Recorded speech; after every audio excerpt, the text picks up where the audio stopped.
Welcome to Life Rebounding. My name is Dan McKinnon, and I'd like to thank you for coming and spending these few minutes with me as we look at the priceless Lamb of God.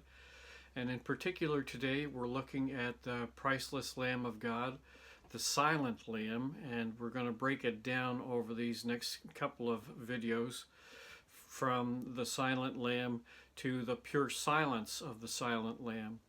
And as we think about that, we're looking at Isaiah chapter 53, verse 7, and the second part of verse 7, where it says, "Yet he did not open his mouth. He was led like a lamb to the slaughter. As a sheep before his shearers is silent, so he did not open his mouth."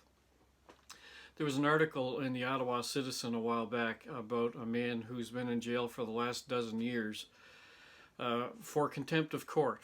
And the reason he was given a contempt of court sentence is because he refused to share what's estimated to be about $2.5 million that is supposed to be shared with his divorced wife. He could get out of jail any time, but instead he refuses to divulge the location of where he stashed this money. In the meantime, if he had robbed someone, he would have served a jail sentence of about 7 years. And remember, he's now been in jail for about 12 years by his own choice. And in the meantime, also, his wife, who's grown weary of this guy's addiction to control, has moved on. She's moved away, she's remarried, she's gotten on with her life. And so you look at this guy sitting in jail, and you'd have to say that's a pretty warped silence that this guy's going through in reference to his situation. Well, a warped silence isn't what Jesus had. Warped justice is what Jesus got. But it wasn't a warped silence, it was a pure silence. Instead of protesting the injustice of his situation before the religious leaders of the day, Jesus was silent. And I think about why he was silent, or what the situation would be if I was in his shoes. Not that I would ever be Jesus, but wouldn't you protest your innocence if you were in a situation like Jesus?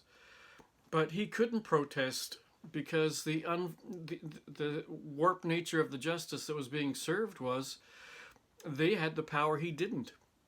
There was nothing he could say that was going to sway them.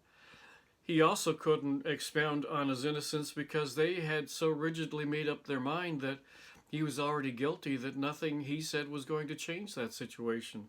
They had become deafened to the truth. Therefore, nothing he said was going to be able to change anything, and he remained silent. He couldn't open his mouth and confess to the crimes they said that he had committed because he hadn't done them. And so he was silent. There was a pure silence, like his pure grace that is poured out at Calvary. Peter's perspective on this whole situation, it was this. In 1 Peter chapter 2, verse 23, he writes, "When they hurled their insults at him, he did not retaliate. When he suffered, he made no threats. Instead, he entrusted himself to the one who judges justly." In the absence of real justice, Jesus committed his life into the hands of the Father, into the safekeeping of the Father. He committed his life into the hands of the righteous judge, the one who would ultimately judge both him and those who are judging him. That's quite an expectation of justice, but it's also quite a statement of faith, to be able to commit your life into the hands of another.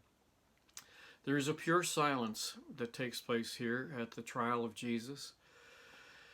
And he reminds us of his faith and his trust in the Father, and that he was willing to commit his life into the hands of the Father. And I guess the question that's left for us today then, do we have enough faith to commit our lives into the hands of the Father?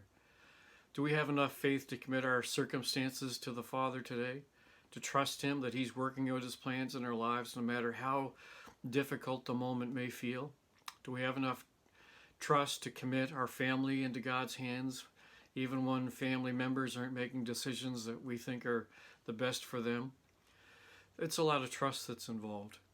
But nonetheless, the invitation I think that's given to us from the priceless Lamb of God in his silence is to trust God, to put our trust in him, to cast all our cares upon him. And I pray that that'll be the case for you today.